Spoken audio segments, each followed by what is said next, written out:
Om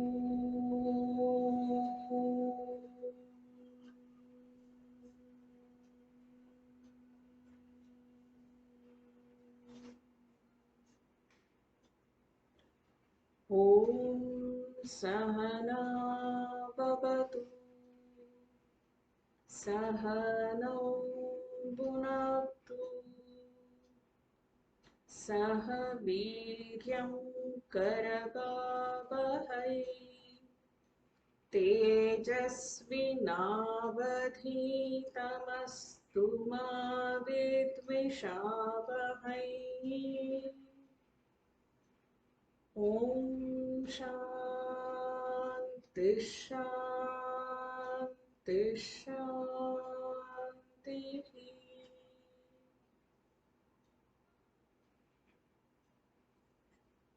Keep your eyes closed for a while and experience the silence. Feel the vibrations of the prayer. One deep breathing and very slowly and gently open your eyes. As far as possible, very slowly open your eyes.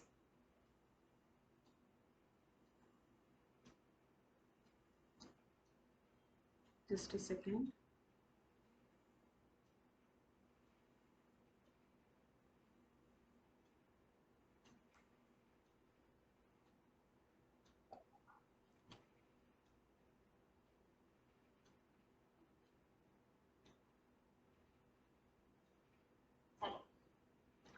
Very gently you can open your eyes. Just a second. Yeah.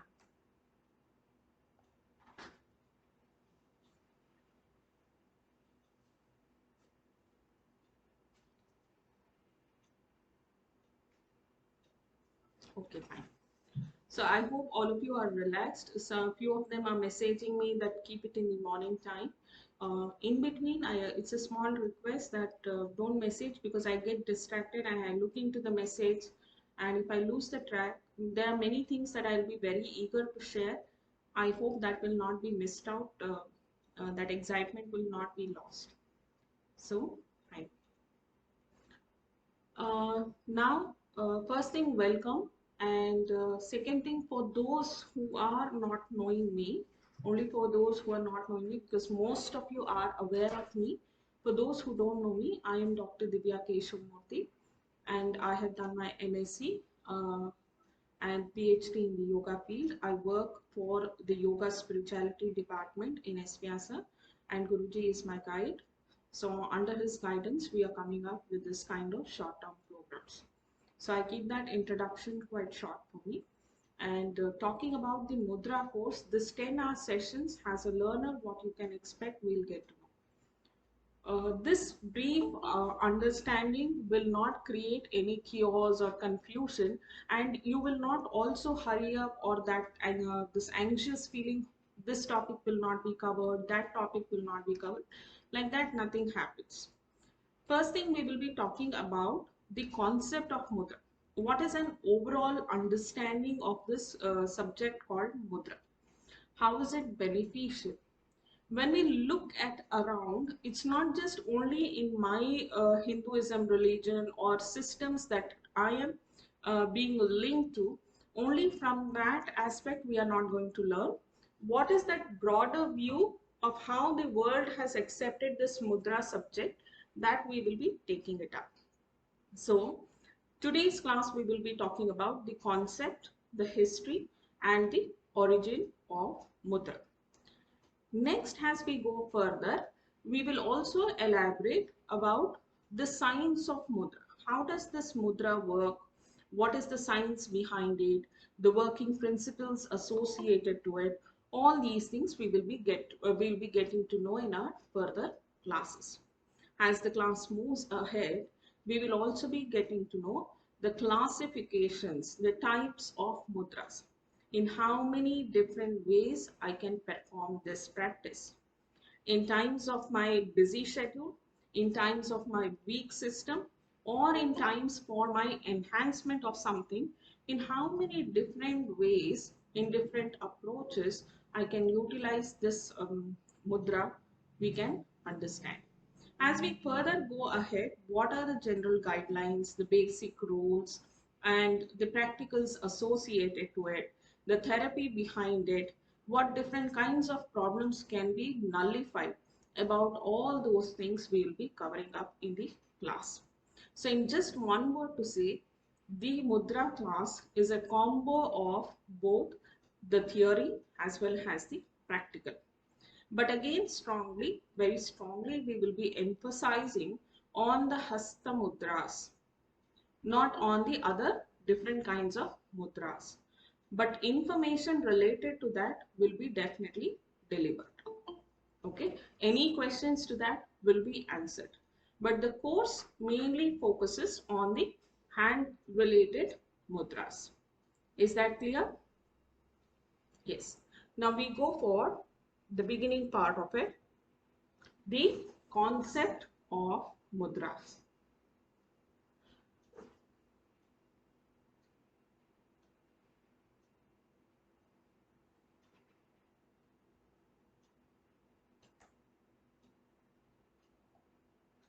One second.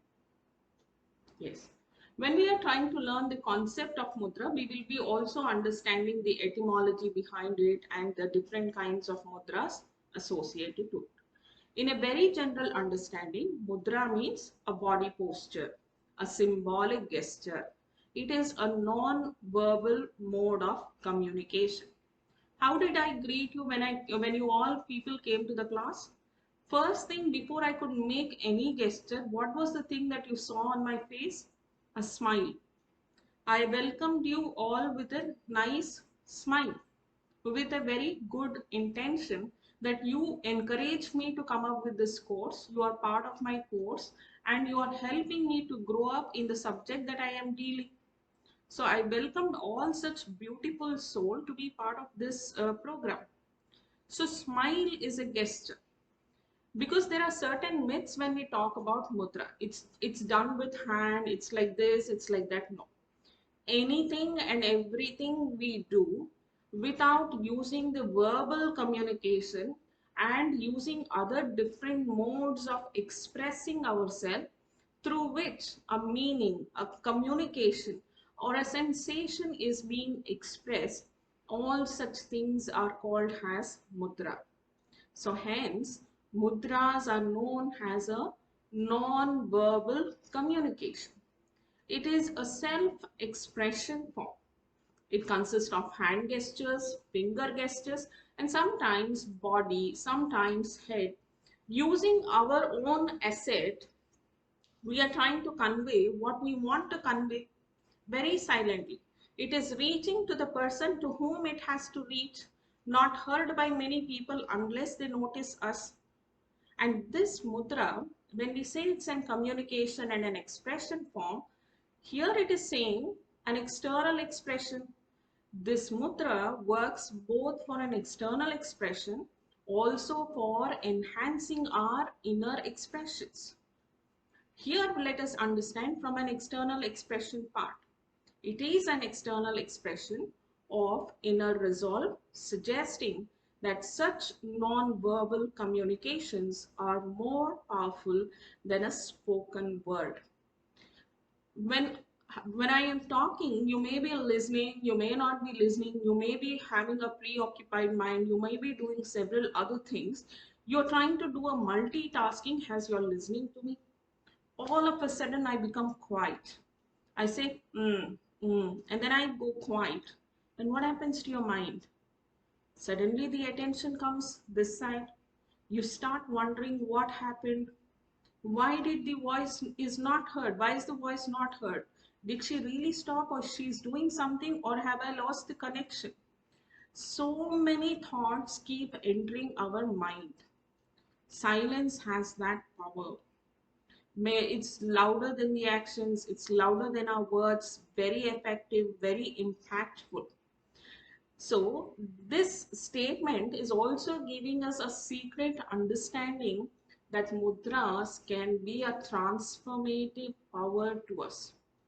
Essentially, looking at the external way of performing it as an asana through the body or through the head or through the hand, which you will get to know when we are talking about in the classification part, we get to know that it is transforming many things within us very powerfully, very impactfully. How is it doing? By working on our electromagnetic field, especially for an easy understanding of how this mudra works, we take the use of the hand mudras.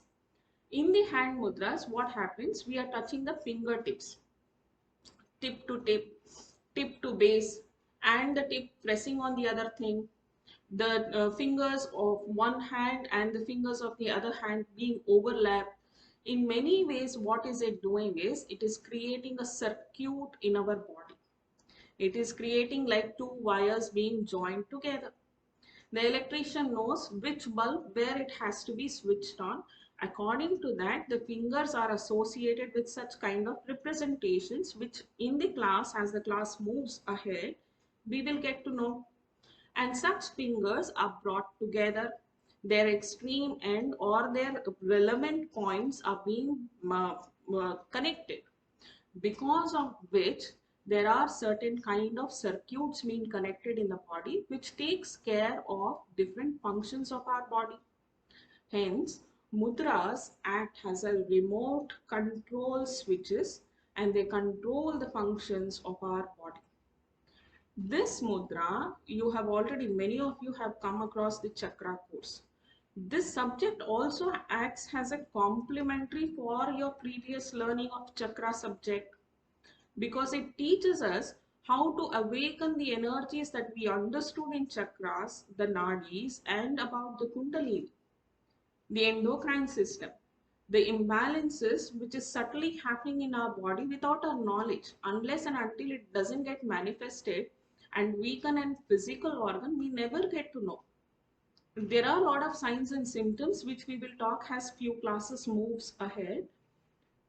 Understanding that, if we connect the points, the finger points, the tips of it, then it allows the prana movements. By doing like that, what happens? It enables by bestowing major siddhis, the psychic powers on advanced practice.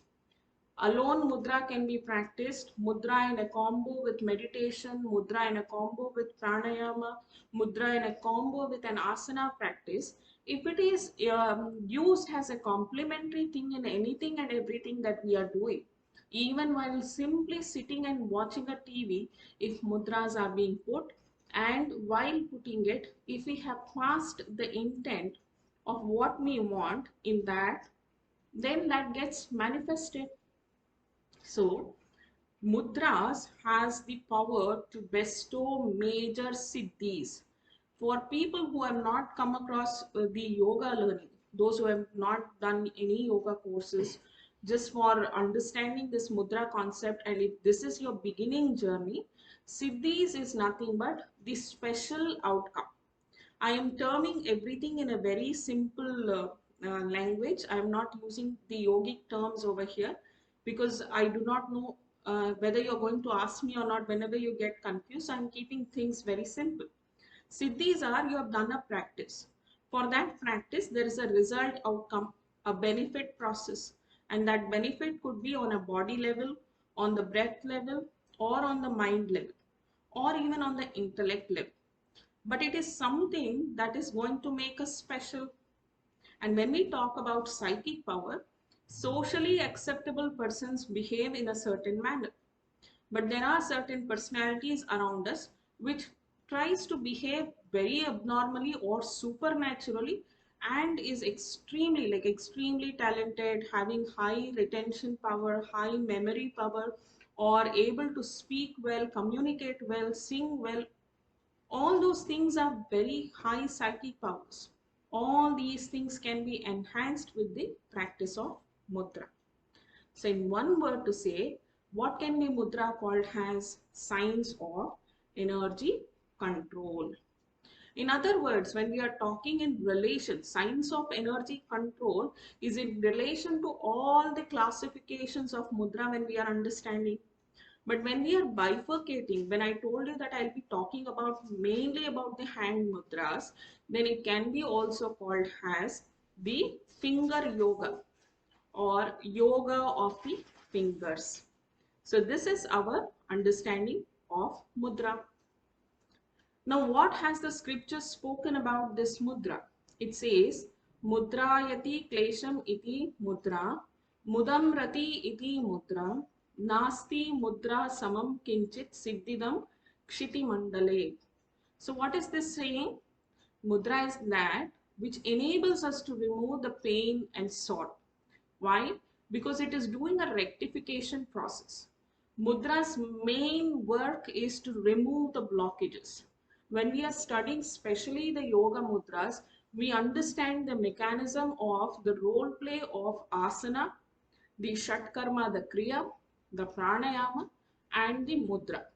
I will speak about this in detail at that point, but here to understand the mechanism, the working principle when explored teaches us that it is the blockage remover, it is the pain and the sorrow remover. As the very shloka itself says, Mudam Rati iti mudra. It is that which brings delight, happiness, and nothing in the world can give success like how mudra can give, because these are called as sign language. There are a lot of yogic scriptures very similar. Those who have attended my chakra course, they very well know that I give the source of information along with the book picture images. The same thing also has been put in this slide. I have come across with the different source of information related to mudras and the picture image of the books. Among the different yogic scriptures, yoga and tantra scriptures, we have this one tantra scripture called Kulanarnava Tantra, which traces the word meaning. In many Upanishads also they have traced the meaning of the word mudra. Here it traces the meaning as mudha is delight or pleasure. Dravaya is to draw forth. It is the hand gesture. Here they are specifically speaking about the hasta mudra. But don't confine that this is the only way to have a sign language in us. Sign language for whom? When I am talking to you, I am forced to use a language that you are familiar with.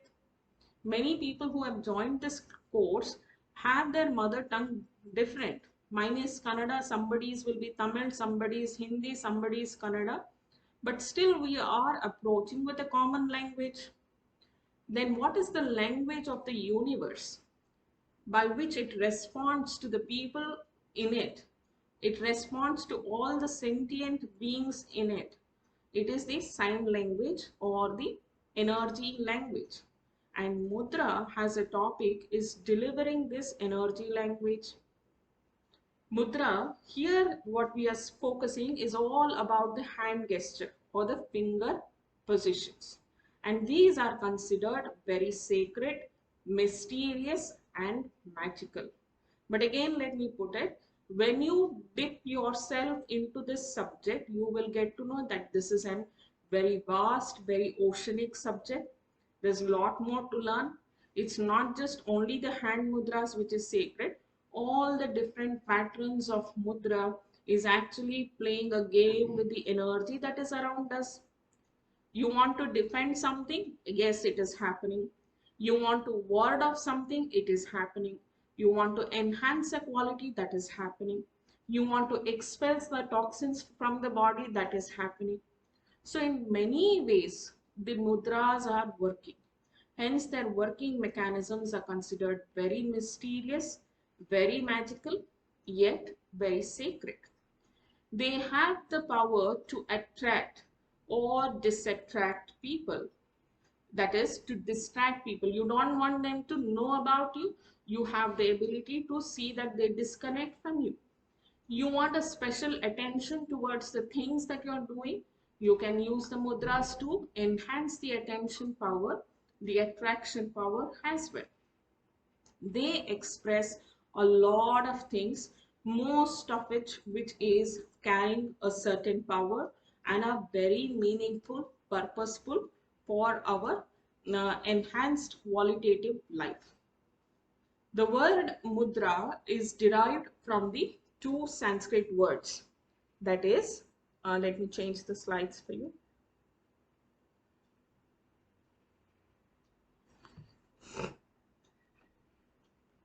Okay, let me talk about this slide and then I will talk about the rest. Here we are seeing mudras manipulate prana. Many people will be able to easily catch this, those who have studied the chakra course. Mudras manipulate the prana. On which is it functioning? It is functioning on a subtle energy system. Is mudra actually working on our physical body? Has it got anything to do with our physical organs? No. It is via through the energy channels, the energy carriers, the mind, the sensory system, all the subtle systems of our body. Using them as the medium, it is targeting our physical organs. Hence, it has the ability to manipulate the prana. The nadis and the chakras constantly radiate the prana, which normally escapes from the body and dissipates into the world. Now, what is happening? Let us take the concentration here itself. I spoke almost about 2 slides. And if I ask any one of you to exactly repeat what I said, what happens? This is what actually is the limitation of an oral transmission of a subject. What happens when we are orally transmitting?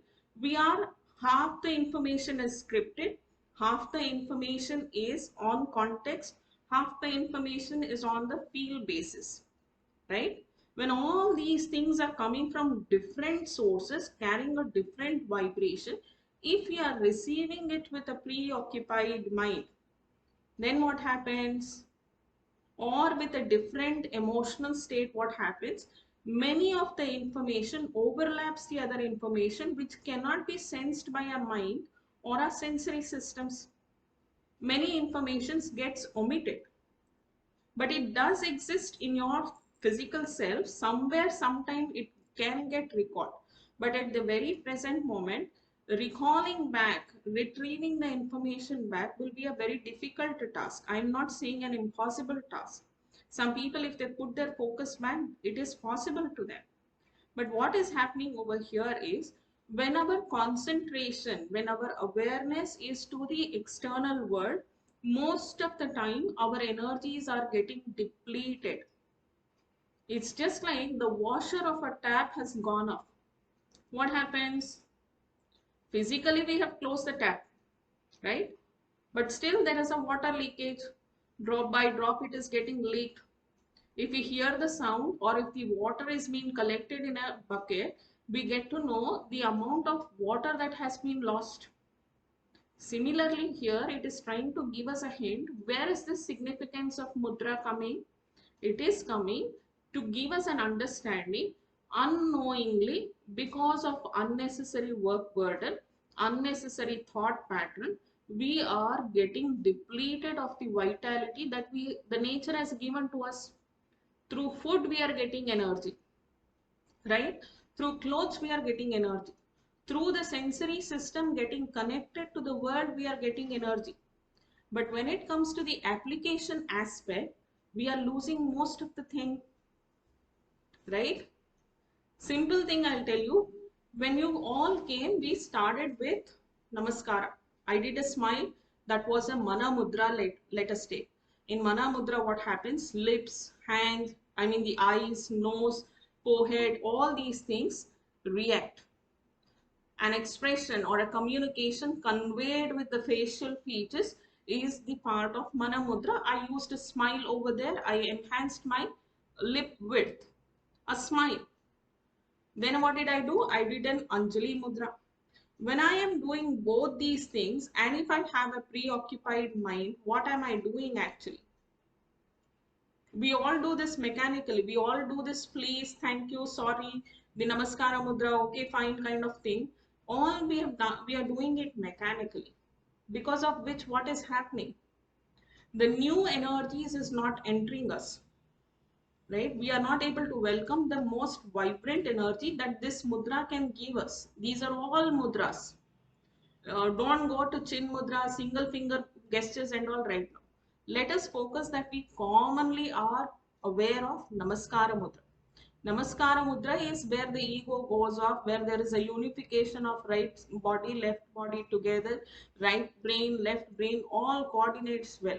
When everything so beautiful unification is happening, when tremendous amount of energy balance is happening in an enhanced way, if we are not having a focused mind or the right kind of intent, then what is happening? Body, breath, mind coordination is not happening. Then the opponent person to whom we are doing this gesture, he may not be able to receive the energy. We may not be able to receive his welcome energy to us. So in so many ways, the external awareness is depleting our energy sources. Now, what is this mudra trying to do? Mudra, when properly performed, again it is a myth that I do this mudra, I do a chin mudra, which normally when you read scriptures in Google or any other book, they say watching TV, keep the mudra. Walking, you keep the mudra. Sleeping, you keep the mudra. And expect good results. From my viewpoint, if you ask me, I will say something is better than that. So you will definitely find a change, but not to the level as scripture talks about the sacredness of the symbol or the power that it communicates in the scriptures. That is not experienced by the soul, because we have not gotten a proper approach for it. Many of our internal energy systems are blocked, and for the world we are showing, yes, I'm keeping a chin mudra here, I'm keeping a chinmaya mudra, I'm keeping a dhyana mudra. Oh, my mind is free, relaxed. No, it doesn't work like that. That's one of the reason, even in the yoga session also, many people complain. I have been doing yoga for months together, but I'm still the same, right? The reason is, what is your method? How much receptiveness are we making our body for it? Ultimately, it's like feeding. Somebody is putting food into the mouth. The body has to absorb the nutrients, right? Just because somebody is feeding, the body will not be nourished. Time of eating, the way of eating, who was feeding, what was the emotion after eating, what was the after eating things that your activities that was done by the body. Many things come into countable process in talking about how much our health improved. In same way, when we talk about mudras manipulating the prana, it is not just a gesture.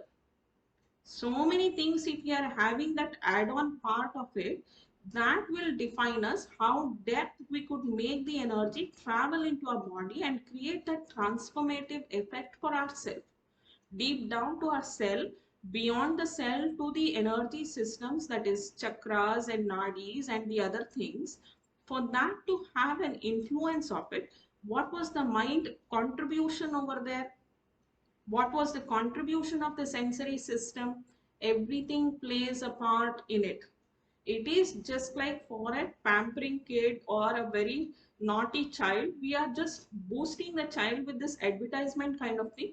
You can do it, right? Anyhow, sitting, standing, sleeping, walking, watching TV, you can keep the mudra. It is just to attract them to embrace the right kinds of things. But when you really expect very good results, our effort contribution also we need to look at it. So here this line, what it is saying, mudras manipulate prana, the nadis and chakras constantly. They are constantly. What is a chakra? It's an energy center. What is a nadi? It is the energy carrier, the prana carrier. This is constantly radiating the prana, means the aura, the electromagnetic field of that particular areas are very strong. Now what is happening is, when it is distributing so much of vibrant, vital energies to our system, we, in the unnecessary spheres of our life, we are spending it unreasonably, very foolishly, very stupidly. We are spending this most important vital energies.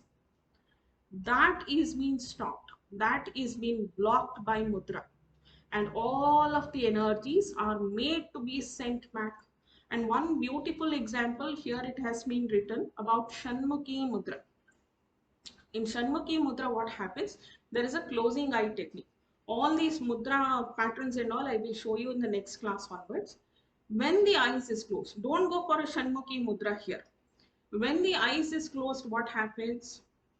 What is Pratyahara? What is Pratyahara according to all of you? Most of you have studied yoga, right? Recall every subject, recall whenever you're learning a new subject. That's how the learning process has to be. You cannot simply detach, yes, I got the certificate, fine, this is a new subject. No. If you look at right from what Guruji is teaching to every other faculty is teaching, it's all interwoven subjects. Many of the topics, many of the lines or statements is repeated.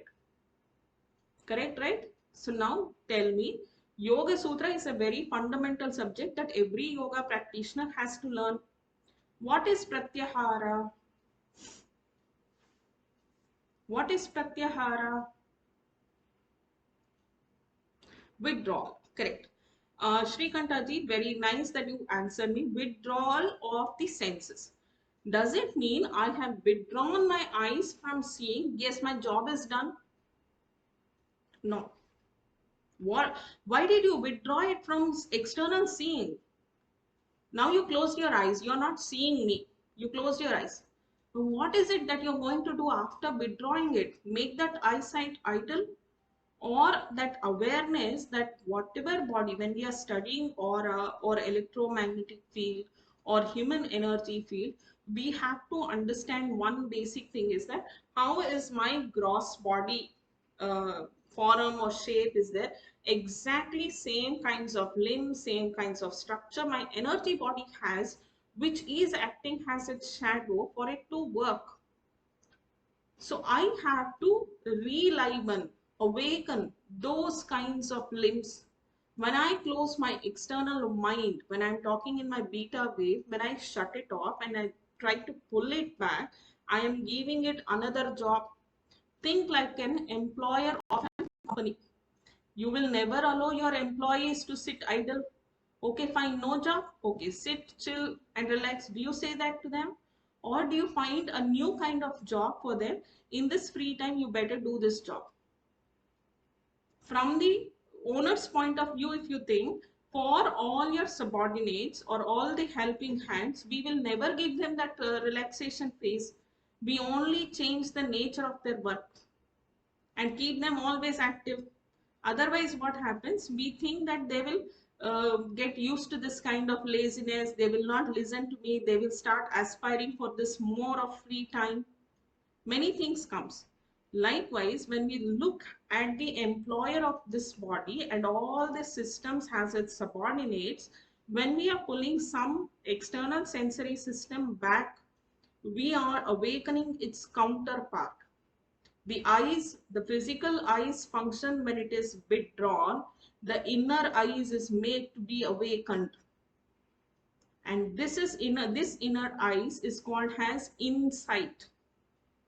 What your physical eyes could not see, you're forcing the information to be given by the inner eyes. What your physical ears did not listen, you're forcing the inner ears to give you the information. What your physical total self of yours, when it could not understand the situation outside, even right now, there would be few things that you won't understand when the class is going on. What is it that you have to do? You have a recording session. When you go back and play it back, you should sit and listen with closed eyes. How do we listen to YouTube videos? Preferably putting an earphone and keeping our phone shut, increasing the volume to an optimum level, and trying to feel the words. That's how the learning process is done. So whatever in life we feel it's impossible, that feeling comes, no, with this physical body, I'm feeling that I'm not able to do it. You are awakening by using the yogic techniques. You're awakening all the inner dimensions of yourself to make that work happen. And who is doing that planning for us, the strategy for us? Our inner sensory system, which is connecting us to the inner world. Inner world is the subtle energy patterns of the other working things around us. It's like a spy for us. What a person, like the person will talk very nicely, very happily, with a very dignified words, very graceful image, but how do we understand the internal intention of the person? Nobody is going to guide us, right? Will anybody come daringly and say, oh, don't believe this person? Maybe somebody close to us will do that thing, but not everybody, not every time this will happen to us. It is our inner mind which is giving us this caution on what to rely and what not to rely. A constant, reliable, and a valid companion for us is our energy system. And this mudra is playing a very vital role in seeing that it does not get depleted unnecessarily. It does the job of redirecting the energies, removing the barriers, and pushing the energies for a rightful purpose. So when we are doing Mana Mudra, it is working in a different order. When we are doing in a Kaya Mudra, it is working in a different order. When we are doing a Perineal Mudra, it is working in a different way. Or when we are doing Hasta Mudra, it is working in a different way. So in different approaches, it is working for us in a very different manner. So the tantric literature, there are different literatures of it. Yoga, Tantra, Upanishad, Buddhism, the worship mudra, the dance form. Many different systems talk about mudras, which we will get to know in the further classes. The tantric literature states that once the dissipation of the prana is arrested through the practice of mudra, the mind becomes introverted, induces the states of pratyahara and dharana. And this will be made to experience, because certain things we could not give you a real-time experience when we were going through chakra course, however we much tried for it. So we are going to come up with an extra session for it. But with mudra, we wouldn't like to go like that. Anything that has been stated, how does the mind become introvert? How do we sense the prana? What is the preparatory exercise for that has to be done before going for a mudra? Just because our fingers are flexible, do we mean to say that I will go directly like this and this is going to help? Probably for a people who have already disciplined their body through yoga, pranayama, meditation, or if they have an inbuilt skill of better focusing, better attention, or better commitment towards their job, they would be successful at first hand. Not everybody can do it. I myself was not believing, because for me it was an easy job. When I close my eyes, I can easily detach things that is around me. It was a very relaxing, very rejuvenating process for me, just to shut my eyes, not to do anything else. Keep the eyes closed and just remain quiet. I thought this is the same case with everyone. But then I realized many people can't close their eyes. In my learning phases, when I was talking about my own personal experiences of each practice that I was doing, when I was sharing it, many people told that it is very difficult for them. Agitation, restless, irritation, fear, anxiety. They experience different things when they close their eyes. So, me as a trainer, if I look from this thing, from personal practicing part, also we have to explore, and me trying to train another person also to experience this beautiful effect, I should get to know how I should train. In both these scenarios, we have to understand. So the tantric literature is trying to say the more and more, if properly prepared, with prepared body, with prepared senses, with prepared breath, if mudra is done, it enables the mind to have a beautiful inward journey, an effortless pratyahara. Pratyahara is resisting the energies getting depleted from the 5 different outlets and trying to nurture it through the inner sensory systems, giving the halt, the rejuvenation, or a power backup for the external sensory system by the introvert process. Dharana also, while the dharana is happening, also triggering the Vijnanamaya kosha along with. Otherwise, anything and everything we will be ready to focus. As we are focusing, we should also tame the likes and dislikes. If this is not going to happen, the magic power that we have been given is tend to be misused, right? So simultaneously, all these things has to be incorporated. Since the mudras have the ability to redirect the prana, they are incorporated extensively in Kriya and Kundalini practices. What is a Kriya practice? If we are studying the Yoga Sutras, what are the 2 systems of Yoga Sutra that Sage Patanjali has recommended? What are the 2 systems of school has Sage Patanjali recommended for our practice?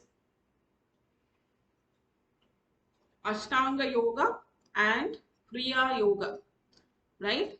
So we are emphasizing a lot on Ashtanga Yoga, but only people who go deeper into it, they get to know that there is also another system recommended by the Yoga Sutra, that is Kriya Yoga.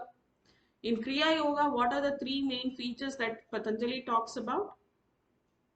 Tapas, Svadhyaya, Ishvara, Pranidhana. Austerity, surrenderance, and introspection. Correct, right? Introspection, how are we doing it? Anything, first of all, anything success, the word success, if we are going to talk, and if it has to be like our backbone or a shadow of our image, again we have to go back to Yoga Sutra. What does it say? From the non-yogic phase, we have to go to the yogic phase. What are the yogic phases? Okay, I will not ask a question. I myself will answer it. The non-yogic phases are the Moda state, then the Shipta, Vikshipta state. These are the states which are always dominant in our personality. Now, in YSC, I always keep telling people to maintain a diary, to work on a personal diary concept. I have always elaborated. So when we are maintaining the diary, we have to understand my 24-hour cycle. When I break it up, what was the amount of time I was in the Muda state, amount of hours that my mind was in the phase of Kshipta or Vikshipta. Based on that, I can get to know why am I not getting success, why am I getting failures. For every problems we say no, or the solution is in within us, within our hands. Within our hands is the mudra. Within us is when we get to know the whole energetic system of ourself, right? So from Moda, Kshipta, Vikshipta, the transition, the effort that we take to come into a focused zone, my work, my priority. I am not going to be affected for the kind of opinions, ideas, suggestions, or different barriers that is coming into my process of working. I make sure none of my systems of my body is getting affected. I have a thorough concentration and attention towards the thing that I do. Then ekagra is established. When I become that work, when I skillfully start performing, when it becomes a part and parcel of my multitasking thing, regardless of my personal attention over there or not, my every cell memory knows how to do this work efficiently. Then I have arrested that skill of work into myself. That is the Niruddha state, the arrested mind. But we are not looking at the way we are scheduling our life priorities or our daily routines. Then we are, it's no point learning yoga. All right, it's no point learning yoga. So it's very important. I don't know why this point came, because just a second, I'll get to know why I spoke about this. Yes, Kriya and Kundalini practices. While talking about this Kriya Yoga, I spoke about it, and self introspection I spoke about. Many of a time we need sahasa. If you look, when we study Hatha Yoga, we have sadhaka and badaka tattva. In that, a concept comes as sahasa, the courage. And when we think of courage, dramatically we will visualize like one cinema story. In my life, if problems comes, okay, fine, I will face it. No problem. I'm ready for it. I'm mentally prepared for it. My body is prepared for it. But in real time scenarios, one small quarrel in the house, things goes haywire. One additional work in the workspace, things goes haywire. We are not ready for it. And life is always unpredictable. And sahasa is not only physical courage, like you widen your chest and say, come on, I will face the work, I will do the work. No. Courage at physical level, courage at mental level, courage, there is a moral courage, there is an emotional courage, there is a social courage. What will people think of? How many times in our life have we not come across this? Anything that we wanted to do so much that we liked in life, first thought comes, what will people think about me? How will they judge me?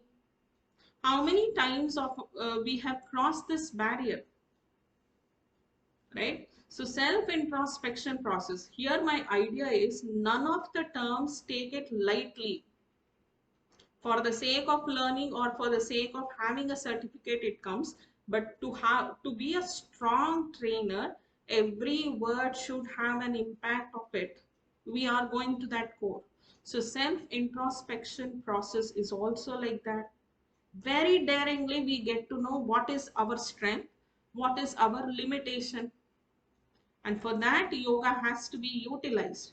When we identify that limitation, the scriptures are there for our aid, there are teachers who are there for our aid, there are counselors who are there for our aid.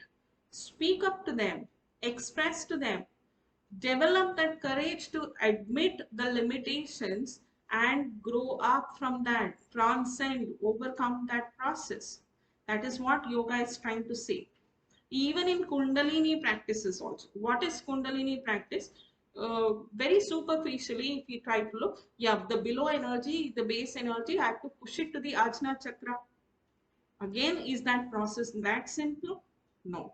All the physical barriers has to be removed. All the mental barriers has to be removed. We have to be having a very detached social life, because if mind gets distracted, the effect reduces. The effort that we are putting, the intensity in it gets diluted.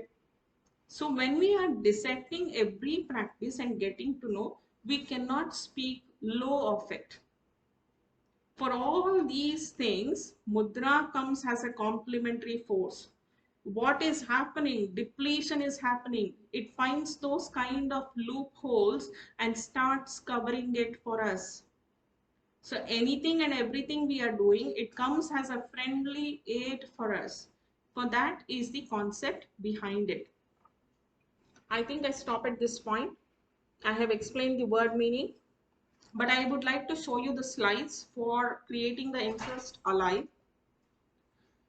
So this thing I would like to say, Hasta Mudras, the more emphasis definitely is given on Hasta Mudras, but I make sure, I promise you, all your questions will be answered. यतो हस्तास्ततो दृष्टिः यतो दृष्टिः ततो मनः यतो मनस्ततो भावो यतो भाव ततो रसः. So what is this trying to say? Look at it from the perspective of the energy movement. This actually comes from the dance, from the Natya Shastra. The author of Natya Shastra, Bharata Muni, has explained about the hand expressive forms, how it works in relation with the mind, with coordination with the mind. How is it doing it? But when we are an yoga practitioner and when we are looking at the therapy aspect of it, we have to broaden this understanding. Where the hands goes, there follows the eyes. So where the limbs, karmendriya is going, there the jnanendriya is going. hand karmendriya is different, the eye jnanendriya is different. Look at that coordination. And where the eye goes, there follows the mind.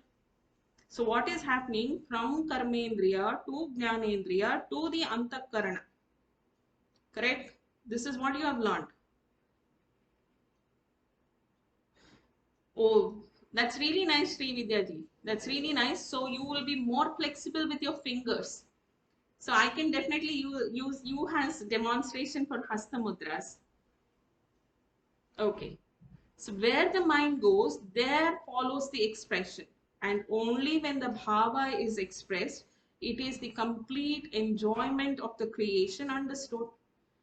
We are not dancers. I am a dancer, but let me keep it in the section of non-dancer group.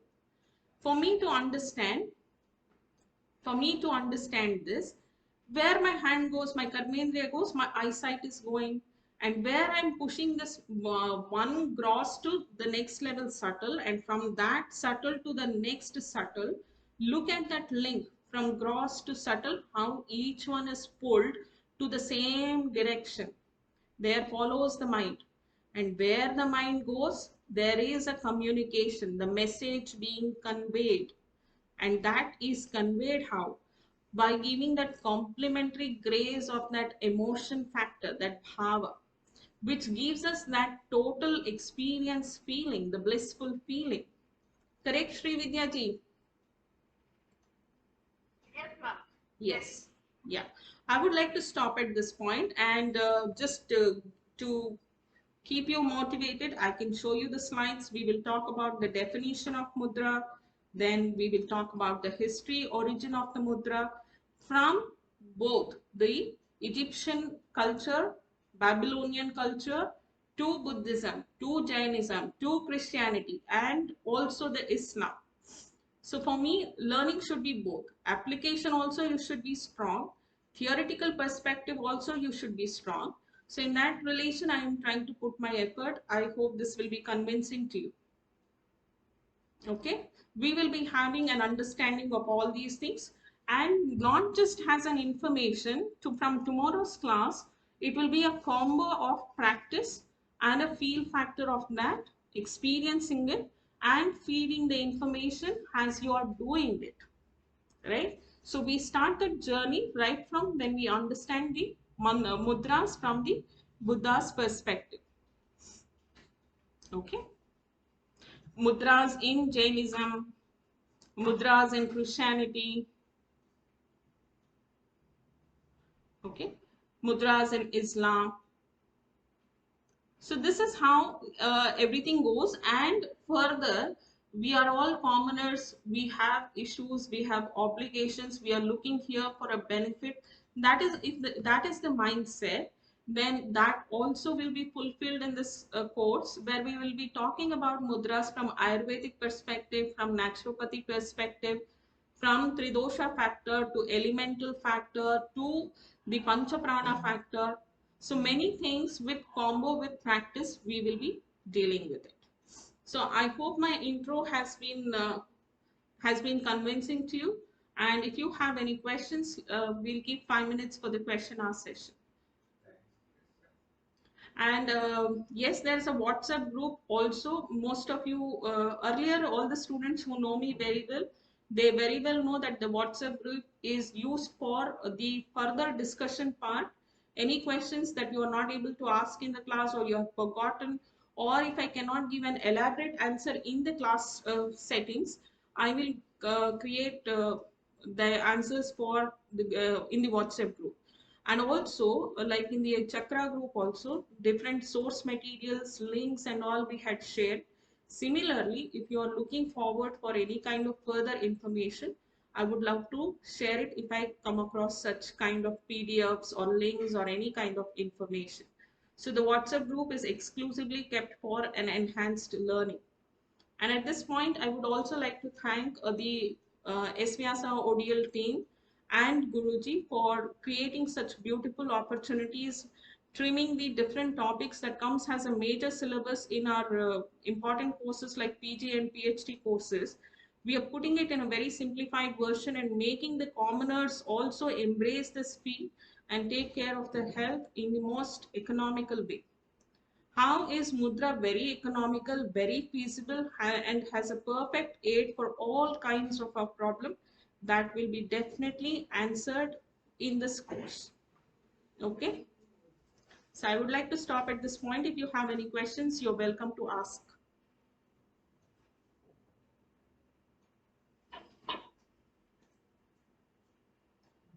Didi,